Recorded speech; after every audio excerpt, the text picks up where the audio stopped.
you've understood what we talked about. Is that a fair statement? Yes, sir. And voluntary means no one's forced you to enter the plea. You agree with that? Okay, I'll accept your plea. I'm sentencing you pursuant to the Probation Options Management Act. All that means is that while you're on probation, which you will be for a while, if you have a small issue on probation, like you miss a meeting, you don't have to come see me for that. You and probation will figure out how to handle that. But if it's more serious, arrest for anything, that comes back to me. And remember your first offender situation. Mr. Francis, do you authorize someone on my staff to sign the indictment in Mr. Rogers' case indicating his guilty plea? Yes. Ms. Davis? Yes, Judge. And Mr. Rogers, is it okay if we electronically sign for you indicating your guilty plea? Yes, sir. Okay, we'll do that. I'm going to follow the recommendation. On count one, there is no sentence. That's been dismissed. Count two, the sentence is 5 years to serve 1 year with the balance probated. You will get credit from November 27th of last year through today. So you have a few more months you'll need to serve. You will serve in DJJ custody. When you are released, you will be released to the supervision of Ms. Singleton from our court's pretrial services. You'll need to complete 40 hours of community service, and I'm actually going to pick for you. You'll also need to participate in the At Promise Center programming. You will need to either be enrolled in high school, or if for whatever reason, logistically, that doesn't work out, you will need to, within 3 weeks of being released, enroll in a GED program. All right? And it will be a condition of your probation that you either get that GED certification or you graduate from high school.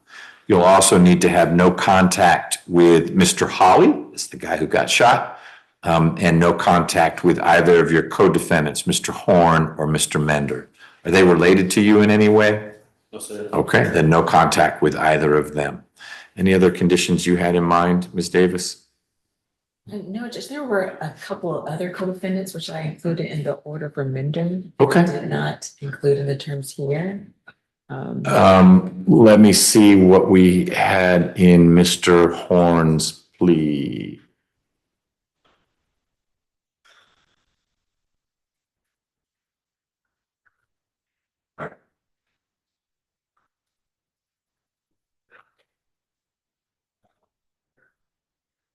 I didn't make it in. There are going to be two other names that you'll need to stay away from. Two other young men you were with that day.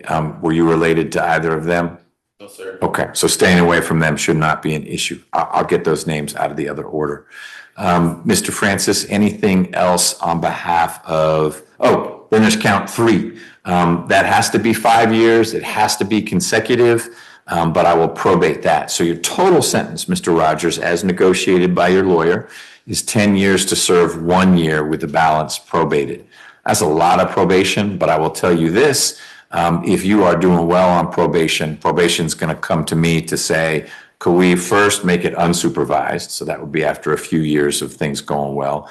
And then eventually they may say, could we close this case out early? And I'm always open to that because that's a sign that you're doing exactly what you told us you're going to do, which is make better decisions as you go forward. Mr. Francis, anything else on behalf of Mr. Rogers? No, Your Honor. Ms. Singleton, I don't know that I've said all the things I need to say in terms of special conditions. Will you coordinate with Ms. Nelson to make sure we've got the right language in the final disposition so that it's as seamless as possible? You providing courtesy supervision while Mr. Rogers is under 17? Yes, Your Honor. Okay. The only thing I wanted to make sure that was on the record was that he would receive credit towards his probated sentence with the supervision that I provide. Yes. I believe he put on there, Your Honor. Okay. And the second thing was that he will be supervised by me, but released to his mother. The 27th is actually Thanksgiving Day. Oh, So wow. it would be better that he be released to his mother. on that Sure. day. Her name, Sharika Lockhart. Okay. Ms. Lockhart, you still here? You're going to be free on Thanksgiving to pick your young man up? Good. That'll be a good Thanksgiving thing for the family. Be the best meal you've had in a while, Mr. Rogers.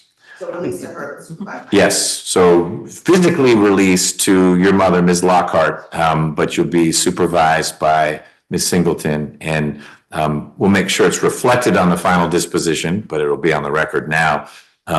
All the time you are under the supervision of Ms. Singleton is credited towards those 9 years of probation. So I don't know if the math will be exactly right, but you'll basically start at 15. You'll have about 2 years of supervision under Ms. Singleton. That would leave 7 years remaining for adult probation. And Ms. Singleton will help with that transition, and then you'll be supervised by an adult felony probation officer. All right, turning to you, Mr. Mender. I find there's a factual basis for your plea as well. You were there. That's about as bad as it got. But you were part of the group that surrounded this guy and didn't leave him alone, and ultimately he got shot. And so I think reckless conduct is a fair way to describe what happened. It's nothing more serious than that, but it's also something. And I hope you take away from being out of commission in this way that you need to be careful with whom you spend time. And if things start heading in a direction that looks dangerous or violent, you head in a different direction so that you get out of that scenario. But I think there's a factual basis for a reckless conduct plea. I also find that your plea is knowing and voluntary, meaning you've understood what we talked about and no one forced you to enter this plea. Do you agree with that? Yes. All right, then we'll go forward. Count one's been dismissed. Count three's been dismissed. Count two has been reduced to misdemeanor reckless conduct. And I will accept your plea and refer your case back to Fulton County Juvenile Court. I'll sign paperwork to that effect as soon as I can, today or early tomorrow. You heard what Ms. Singleton said, hopefully. You will be calendared there in juvenile court in just a few days for what they call a detention calendar, and a juvenile court judge will figure out the next steps in your case. I hope, going on the record with it, that one of the first steps would be to release you, because I don't intend that your sentence involve any more custody, meaning time in the DJJ facility, than you've already served, which is just as long as Mr. Rogers had. It's half a year at least now. So you ought to get out real soon, and then your sentence will be what the juvenile court judge determines is appropriate, and then supervision will flow out of juvenile court. It will not be through Ms. Singleton. It won't be through adult felony probation. Okay? Any questions about any of that? No. Ms. Singleton, anything more I need to put on the record in connection with Mr. Mender, since you told me I have no sway whatsoever as to what's going to happen in juvenile court? No, you're. Okay. Ms. Davis, anything else in connection with Mr. Mender? No, Your Honor. Mr. Francis? No, Your. All right. I appreciate you parachuting in here. This is a week when you're doing other things. Gentlemen, good luck going forward. This was a rough way to start 14 and 15. I hope 16, 17, 18 are much more boring. Okay? I hope I don't bump into you guys anytime soon other than at school. Okay? That doesn't sound. Oh, Mr. Mender, right, because we did two of these. Mr. Mender, you also need to sign your indictment indicating your guilty plea to a misdemeanor, but we do that electronically now. Is it okay if someone signs your name to that indictment? Okay, pardon me? Yes. Right, and Mr. Francis, we can sign for you? Yes, Your. And Ms. Davis? Yes, Judge. Excellent. Now I think we're done. That hearing had a little bit of everything. We watched as the judge brought this long-running matter to a close with the final sentencing and processing for Mr. Jamal Rogers and Mr. Bernard Mender. And let me say, the judge continued to bring his A-game, methodical, composed, and fair, with just the right dash of warmth and life advice. This wasn't a courtroom trying to make headlines. It was a courtroom trying to make a difference. Let's start with Mr. Rogers. His sentence was formalized as 10 years total lone year to serve in the Department of Juvenile Justice, DJJ, and the remaining 9 years on probation. But here's where things got thoughtful. The judge adopted the Probation Options Management Act framework, meaning small slip-ups like missed meetings can be addressed without dragging him back into court. And the conditions? Not just a list of don'ts, Mr. Rogers has to complete 40 hours of community service, enroll in either high school or a GED program within 3 weeks of release, and participate in structured youth programs at the App Promise Center.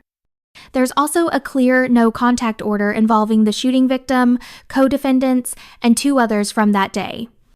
The judge even offered a glimmer of future relief, noting that good behavior on probation could lead to early termination or a shift to unsupervised status. That's the kind of flexibility that rewards effort and growth, but the most personal moment? Mr. Rogers is scheduled for release on Thanksgiving Day to his mom, Miss Tarika Lockhart. The judge even pointed out how nice that family meal will be, and despite the stacked probation, the judge confirmed that time under court-supervised juvenile monitoring will count toward the total. It wasn't leniency, it was clarity and accountability, with a side of hope. Mr. Mender's turn came next. His plea was accepted to a reduced misdemeanor charge of reckless conduct. The judge acknowledged the facts. He didn't have a weapon, but he was there, part of a group that swarmed the victim. The language was firm, but not harsh. Be careful who you hang around with, the judge said. Good advice at any age, but especially for a young man just stepping out of this storm. His case was sent back to Juvenile Court, where a detention calendar hearing will likely determine next steps and hopefully release. The goal isn't further custody. It's guidance, structure, and supervision through the juvenile system. Everyone from the state to Mr. Francis, the defense attorney, to Miss Singleton from pretrial services played their roles calmly and professionally. There were no fireworks, no raised voices, no drama, just thoughtful resolution. Miss Davis for the state even adjusted the final paperwork in real time to make sure everything matched the facts and sentencing limits. And the judge? He closed things with a gentle good luck and a wish that the next few years in these boys' lives be much more boring. Honestly, that might have been the most powerful line of the day. So that's the wrap. Structured justice, measured mercy, and a courtroom that gave these two young men not just consequences but a map out. If you found this hearing insightful, consider subscribing, hitting the bell, and letting me know your thoughts in the comments below. I read every one.